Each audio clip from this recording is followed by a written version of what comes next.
Question 3 में हमें LCM and HCF निकालना है इन तीनों नंबर्स का, है ना। तीन पार्ट दिए हुए हैं और तीनों में एचसीएफ और एलसीएम निकाल के बताना है। फर्स्ट पार्ट में देखो, पहला नंबर है 12, 15 एंड 21। तो 12 का हम फैक्टर कर लेते हैं। तो लिखा 12 और सबसे पहला प्राइम नंबर कौन सा आता है खोपड़ी में? 2, है ना। 2 सबसे पहला प्राइम नंबर है, क्योंकि लास्ट में इवन लिखा हुआ है। 2 तो इवन होता है, तो वो तो 2 से चला जाएगा, 2 से डिवाइड हो जाएगा। तो 2 6 होता है 12। 6 देखो फिर इवन है, जो भी इवन है तो वो 2 से डिवाइड हो जाएगा। फिर 2 से दिया इसको, ले 3, 2 3 जा 6। अब ये 3 तो 2 से जाएगा नहीं क्योंकि इवन नहीं है। तब ये नेक्स्ट प्राइम नंबर कौन सा आता है फिर से खोपड़ी में? 3, 3 1 जा होता है 3, है ना। तो इसको हम लिख सकते हैं 12 को क्या लिख सकते हैं? हमने 12 का फैक्टर कर दिया है। 2 इंटू ना 2 बार 2 लिखा हुआ है, इंटू 3, 2 इंटू 3 हो गया 12। उसी तरह इस बेचारे का फैक्टर करना है 15 का। 15 का फैक्टर, ये देखो लास्ट में इवन नहीं लिखा है तो 2 से नहीं जाएगा, वो 2 से डिवाइड होना ही नहीं है। नेक्स्ट प्राइम नंबर सोचा 3, क्या ये 3 से होगा? तो इसको ऐड करते हैं अलग अलग नंबर को। तो 5 + 1 कितना होता है? 6। 6 तो 3 के टेबल में आता है, इसलिए 3 से चला जाएगा। हम जानते हैं 3 5 या 15 होता है, तो 5 1 जा 5, है ना। तो इतना बताने की जरूरत नहीं है। 15 को लिख सकते हो 3 इंटू में 5, 3 5 जा 15। उसी तरह 21 को करोगे 3 इंटू 7 लिख सकते हैं ना। अब फटाफट इसका हम क्या लिखना है? अब इन तीनों बेचारों का एलसीएम क्या होगा? एलसीएम देखो, अगर मान लो मैंने लिख दिया 2 इंटू 3, इतना लिखकर छोड़ दिया, तो ये क्या बता रहा है कि ये तो 12 लिखा हुआ है। 2 2 जा 4, 3 जा 12। एलसीएम क्या होता है? Least common multiple. इसका मतलब हमें वो सबसे छोटा वो नंबर दे दो जो इन तीनों के टेबल में आता हो। तो तुम जानते हो 12 2 जा 24 होता है। 24 तो सिर्फ 12 के टेबल में आता है, 15 और 21 में नहीं आता। तो वो नंबर बताओ सबसे छोटा जो तीनों के टेबल में आता हो। तो मैंने सिर्फ 12 लिखा है, ये तो 12 तो सिर्फ 12 के टेबल में आता है। 12 1 जा 12। 15 और 21 का क्या? तो हमें आगे कुछ और लिखना होगा। तो इन्हीं नंबरों को देखकर लिखते हैं कि 2 2 2 3 लिख चुके हैं, 2 2 जा 4, 12 लिख ही चुके हैं, 12 तो बना ही चुके हैं। अब हमें 15 सोचना है बनाना। तो मैंने एक 5 ले लिया यहाँ से, 3 तो ले ही चुके हैं यार, 15 में एक 5 ले लिया यहाँ से। तो ये फिर देखो 3 5 जा 15 हो गया, 2 2 जा 4, 3 जा 12 भी बन गया और 15 भी बन गया 3 इंटू 5 को मल्टीप्लाई करके। अब 21 भी बनाना है, उसको थोड़ी ना छोड़ दोगे, क्योंकि ये देखो इसको मल्टीप्लाई करोगे तो 2 2 जा 4, 4 3 जा 12, 12 5 जा 60, 60 12 के टेबल में आता है। 12 5 जा 60, 15 4 जा 60, है ना। 15 4 जा 60, तो इन दोनों का काम तो हो गया, ये दोनों खुश हो गए। इनका क्या? 21 के टेबल में तो 60 नहीं आता, है ना। तो मैंने लिख दिया 7।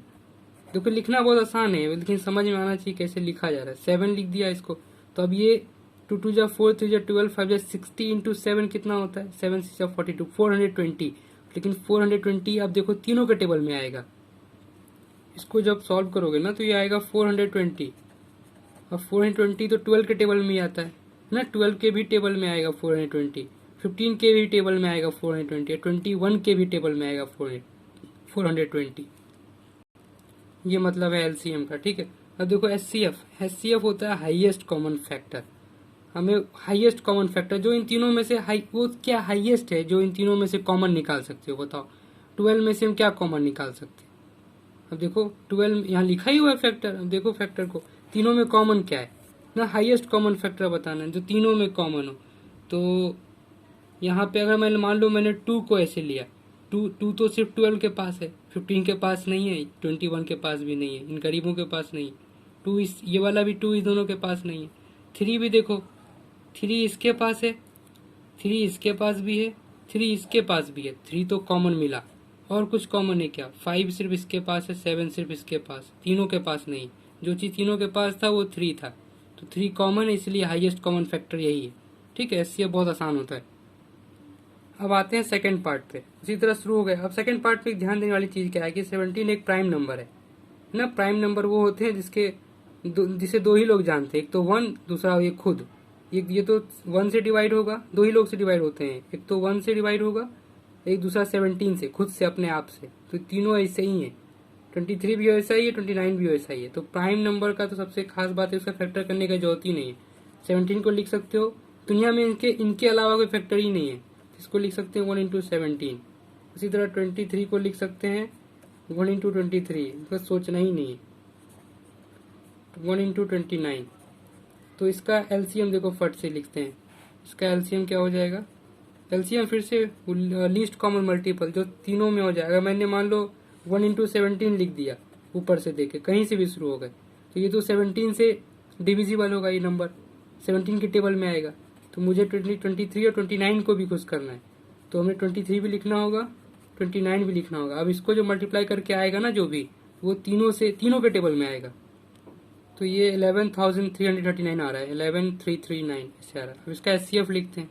इसका एचसीएफ तो बहुत आसान है, कॉमन देखो तीनों में कुछ दिख रहा है कॉमन? देखो 1 सबके पास है ना, 1 तो हर जगह है, सबका मालिक एक हर जगह। एचसीएफ का इसका हो गया 1। अब आते थर्ड पार्ट पे। उसी तरह 8 का फैक्टर कर लेंगे। 8 का तो बहुत आसान है, इवन नंबर है, 2 से जाएगा, 2 से मरेगा, 2 4 जा 8, ये भी 2 से मरेगा, 2 2 जा 4, ये भी 2 से गए, 2 1 जा 2। तो 8 को लिख सकते हैं हम 2 इंटू 2 इंटू 2।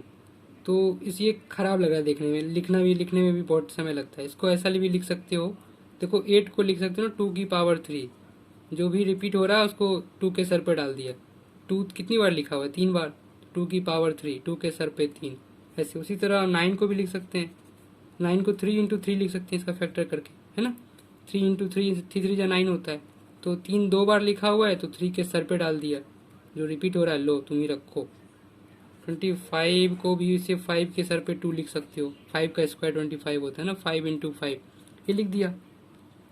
इसको देख के कंफ्यूज नहीं होना कि 2 की पावर 3 लिखा हुआ है, तो 2 की पावर क्यूब 80 होता है। इसका मतलब है कि 2 3 टाइम्स लिखा हुआ है, 3 2 टाइम्स लिखा हुआ है, और इसका मतलब 5 2 टाइम्स लिखा हुआ है। ठीक है, अब हम एलसीएम लिख सकते हैं इसका। तो एलसीएम क्या हो गया इसका? एलसीएम क्या? लीस्ट कॉमन मल्टीपल, तो जो तीनों के टेबल में आता हो, सबसे छोटा नंबर जो तीनों के टेबल में आ जाए। तो अगर मैंने मान लो 2 का क्यूब लिख दिया, तो ये तो 8 होता है, ये तो 8 से डिवाइड हो जाएगा ना, 8 से डिविजिबल है ये नंबर।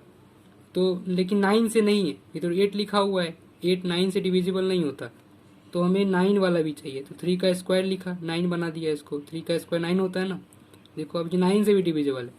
अगर मैंने 5 का स्क्वायर लिखा, तो अब ये 25 से भी डिविजिबल है। तीनों खुश हो गए, तीनों के टेबल हमें आ गया ना। 8 के टेबल में भी ये नंबर आ गया, 9 के में भी आ गया, 25 में भी आ गया। इसको मल्टीप्लाई करके कितना आएगा?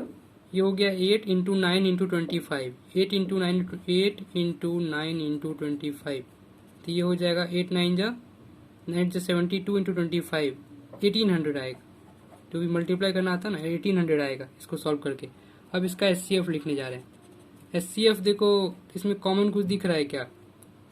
कुछ कॉमन नहीं दिख रहा है इसके पास। इसके सर पे देखो, इसके पास 2 कितने हैं? 3 है ना, 3 2 है इसके पास 2 3 है, इसके पास 2 5 है, किसी के पास एक जैसा कुछ नहीं। तो ऐसा अगर जब भी होता है तो एचसीएफ कितना होगा? 1 है ना, 1 तो सबके पास होगा, क्योंकि हम इस 2 इसको 8 को हम 1 इंटू 2 की पावर 3 लिख सकते हैं ना, ऐसा लिख सकते हैं। 9 को भी हम 1 इंटू 3 का स्क्वायर लिख सकते हैं, है ना। 1 सबके पास है देखो कॉमन, ऐसा लिखा जा सकता है ना 1। और 5 स्क्वायर को भी 1 इंटू 5 का स्क्वायर लिख सकते हैं। तो 1 तो सबके पास कॉमन लिखा हुआ है, इसीलिए एचसीएफ कितना आ गया? 1। एचसीएफ कभी 0 नहीं आएगा, एचसीएफ 0 होता ही नहीं है। कुछ कॉमन तुम्हें ना दिखाई दे रहा हो तो 1 होगा एचसीएफ। ठीक है, तो ये क्वेश्चन यहीं पे खत्म हो गया।